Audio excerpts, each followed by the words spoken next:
હતા એવી વાત થઈ હતી અને એ પ્રમાણે એમને ફોર્મ પણ સમય મર્યાદામાં ભર્યા હતા. વડોદરા જિલ્લામાં અને વડોદરા તાલુકામાં 5 ડિસેમ્બર 2025 સુધી 5 ડિસેમ્બર 2025 સુધી ઓનલાઈન ફોર્મ ભરવાનું પરમિશન હતી. એના પછી બંધ થઈ ગયા છે. પણ મુખ્ય મુદ્દો એ છે આપણો આજનો કે ફોર્મ ભર્યા હતા અને પૈસા નથી આવ્યા.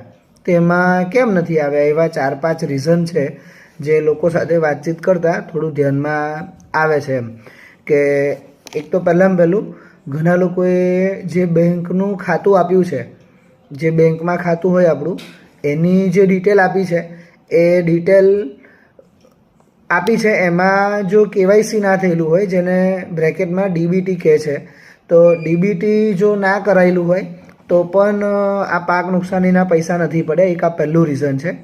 બીજું રીઝન એવું છે કે ફોર એક્ઝામ્પલ આપણું બેંક ઓફ બરોડામાં ખાતું હોય અને એ આપણે પાક નુકસાનીનું ફોર્મ ભરાવતી વખતે આપ્યું હોય, પરંતુ HDFCમાં આપણું કેવાયસી થયેલું હોય, બેંક ઓફ બરોડામાં આપણું કેવાયસી ના થયેલું હોય. ફોર એક્ઝામ્પલ બેંકના નામ એક ઉદાહરણ માટે છે.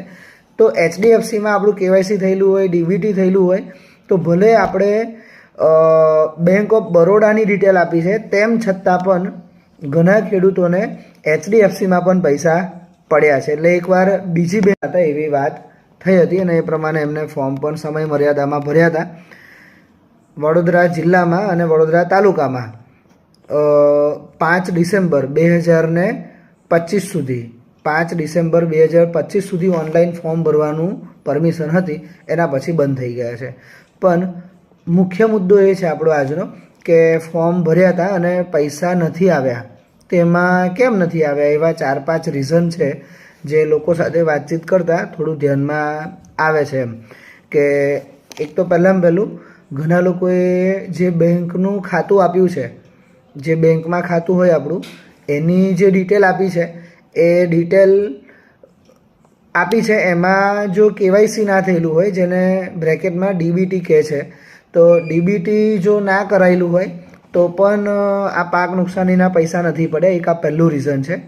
બીજું રીઝન એવું છે કે ફોર એક્ઝામ્પલ આપણું બેંક ઓફ બરોડામાં ખાતું હોય અને એ આપણે પાક નુકસાનીનું ફોર્મ ભરાવતી વખતે આપ્યું હોય, પરંતુ HDFCમાં આપણું કેવાયસી થયેલું હોય, બેંક ઓફ બરોડામાં આપણું કેવાયસી ના થયેલું હોય. ફોર એક્ઝામ્પલ બેંકના નામ એક ઉદાહરણ માટે છે.